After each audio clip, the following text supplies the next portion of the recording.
Okay, I want you to take a good look at this because I'm going to be reading the text of this and referring to these diagrams here. So if you want to maybe take a screenshot of that or just kind of look at that. All right, that's the basic stuff we're going to go over today. So this is a November '83 Guitar Player magazine with a nice band on the cover, Iron Maiden. And you can see in the corner, this is his first column for Guitar Player.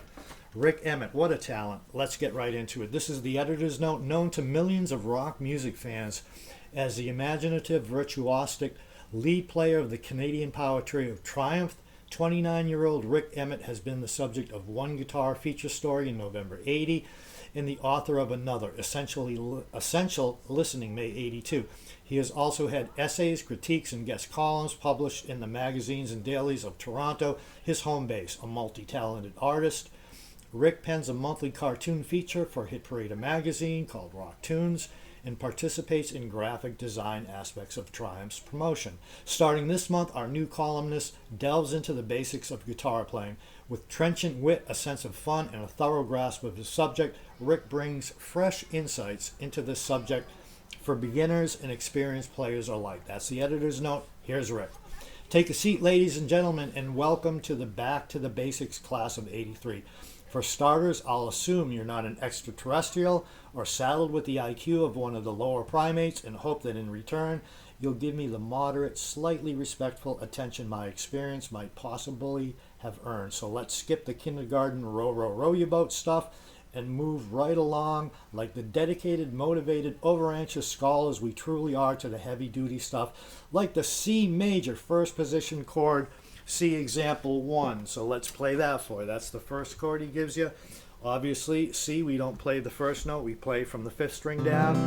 Ring out the last one. There's your C major. Okay? Sure, you know this guy, but have you met his extended and altered family just by removing our first finger from the 2nd string? I'm going to do that. See example 2. We are blessed with the sweet-sounding sister of C, C major 7. Or if we remove the 3rd finger from the 5th fret, see example 3, I'm going to do that for you. Put the fingers back on the C chord. Remove the 3rd finger. We discover a minor relative, mainly A minor 7. Okay? Now let's try a slightly altered fingering of the C chord, adding a G bass note. Okay? Now, usually when you play a C chord, you don't play the low E, or it's not terrible sounding in some situations, but usually you don't play that. So what this does is allow you to play that G note in the bass. That sounds a little better. So let's go on here.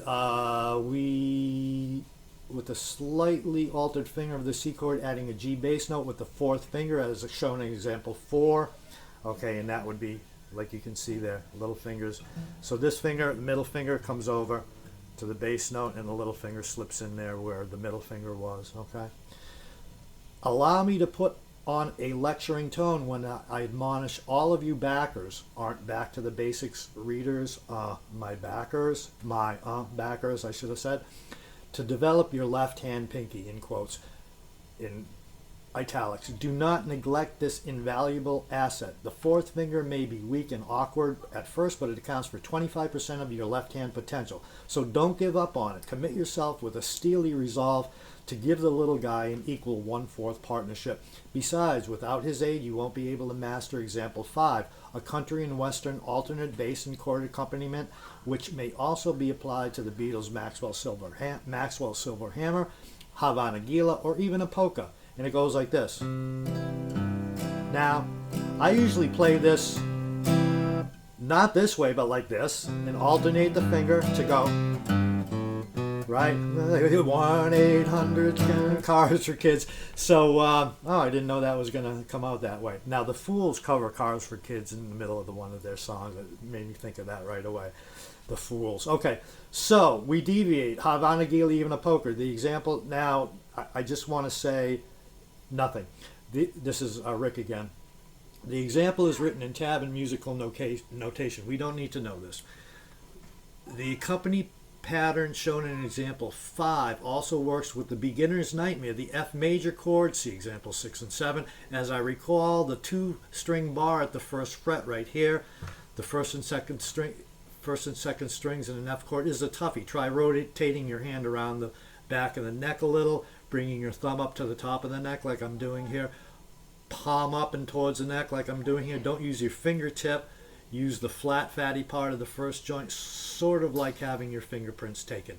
Having mastered the physical difficulties of F major, you'll find you can slide it anywhere up the neck. Instant bar chord. Back to the C major now. Try your newly developing pinky at the 3rd fret on the 3rd string, adding a B flat note, and you've created a funky C dominant 7, known to close friends as just C7, see example 8. In example 9, you'll find yet another way to use your 4th finger. We're going to move it over one string. A C add 9 chord. The extra flavor of that 4th finger D note, right there. The added 9th in the chord name makes C add 9 a widely used substitute for a regular C chord. Okay. Finally, holding that C add 9 for a second, then just lift off the 3rd finger, releasing the 5th string, see example 10, and you are now the proud owners of an A sus7 chord. Sus is short for suspended. The role D is playing in this chord is that of a suspended 4th, but don't ask me to get more technical than that. I like that style. The basic guitar stuff is amazing, ain't it? A finger here or there, more or less, and it's a whole new ball game. Before signing off, I want to mention the honor of being on the pages of this, the Guitarist Bible, and I'm not just a rookie columnist kissing up to the editors. I envy today's students. Not that I'm no longer a student myself. All of us should always be students, okay? That's very important. There's never been a better reference source of guitar education than Guitar Play. Well, this is 83. I'm not going to read the rest of it because there's so much out there now on YouTube and everywhere. He winds up by saying, well, I thank you for your considerate attention and warn you I shall return in a month or so. I'll do the same, but I'll be back in a couple days, hopefully. For now, class dismissed. Have a great night, everybody.